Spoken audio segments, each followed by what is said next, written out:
36, and J.D. was born in 37. We moved to Jessamine County, and he was there. We were there for 12 years. That's where he started his schooling. I remember working on the farm, doing whatever needed to be done. The first song he learned was the books of the Bible, and he sang that in church. I've still got a little small Bible that they give as an award for learning that, the books of the Bible. And I usually had a little ukulele or some small guitar, and I would beat on that. I don't remember a time when there wasn't music in our home. There, you know, from the old Victrolas, the ones like played 78s, and radios, and They had a barn dance, they called it back then, called Kentucky Mountain Barn Dance, and it was every Saturday night, and they would bring in different acts, some of them for the Opry.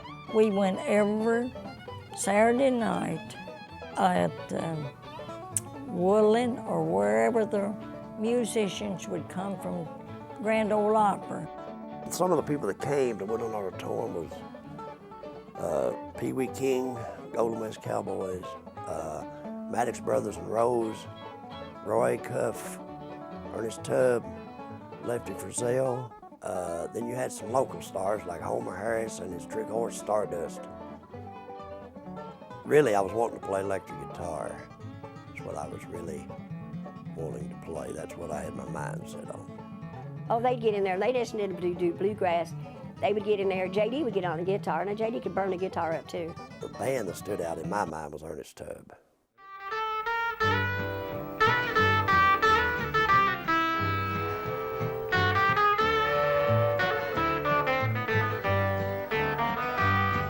We've been together for so long.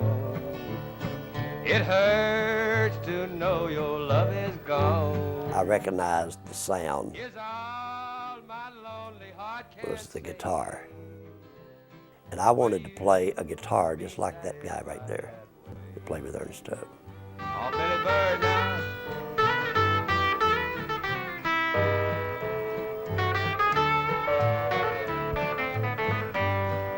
That's who I was listening to and kind of who I wanted to pattern myself after. And then, of course, that all went to pot. When I first saw Flat and Scruggs, that guitar went out the window. Time for some 5-string banjo picking now. We're going to call on a fellow that can do just that. My buddy Earl Scruggs, a little tune called Randy Lynn Rank. Earl.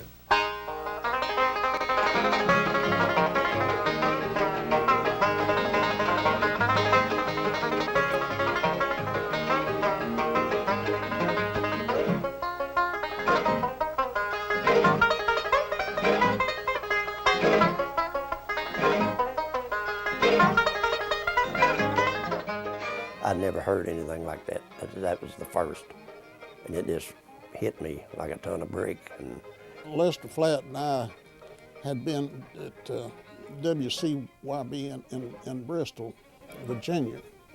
And at some point we went to Lexington and did a broadcast, I think out at Versailles, and they started a show, I think called Kentucky Barn Dance. And I'd never seen or heard anything like that. Not just the banjo, but the whole band. The way the choreography was on stage, the way they moved in out of one mic and the whole bit. I'd never seen a band do that, really.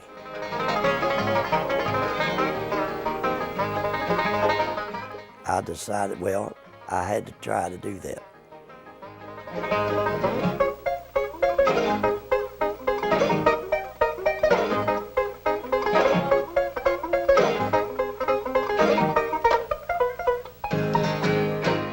That was my first introduction to a banjo.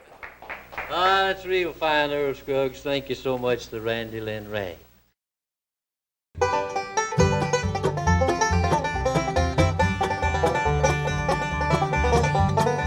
I decided, well, I had to try to do that. He was 12, I think. He told at Christmas And time. I remember telling my dad, you know, I said, I want a banjo.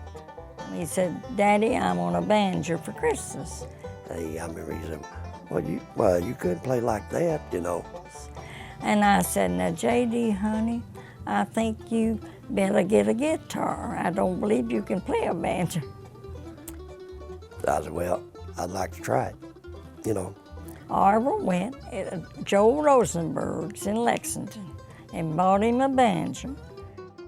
That was a K, yes. Isn't everybody's first instrument a K? Especially a banjo. J.D.'d go around working his fingers on his side, on a table, on a broom, anything. Just, I mean, he was always thinking music. When I first got one, I was sick. No, I had visions of being able to pick it up and play some of this that I'd heard Earl play, which wrong. I had to sit back on, listen to 78 records, and you take the control arm and you pick it up and set it back. That's the way I had to learn. He cranked that old Victrola, you know, that's what we had. And he turned Lester Flat and Earl on, and he'd pick. And Dad would get on me. You're messing up the record player, son. He woke us up like at 3 o'clock in the morning playing Cripple Creek, and nobody showed him anything. Every morning he rode a bus, and he had to wait on the bus. He said, Mama, give me my banjo. So I gave it to him. He's sitting by the window. Well, he picked that banjo till you seen the bus. And then when the bus come, he'd give it to Mother, she'd put it up, and as soon as he got home, it was the same thing again. I aggravated my mom and Dad to the point Dad said, because I remember I would think things and I would go to bed and I would get up. You know, I'd lay there and I would think, oh, how this goes. And I would get up and try it. And Mom and Dad never got tired of it. He would say, son, it's 2 o'clock in the morning. I've got to get up at 4:30. And even though he'd have to get up and go to work, you know, he never minded because he loved the music. And you've got to get up and go to school. Oh, but I did that a bunch. And he never stopped. It just went on and on and on. He was determined to do it, and he succeeded. Like I said, it wasn't easy.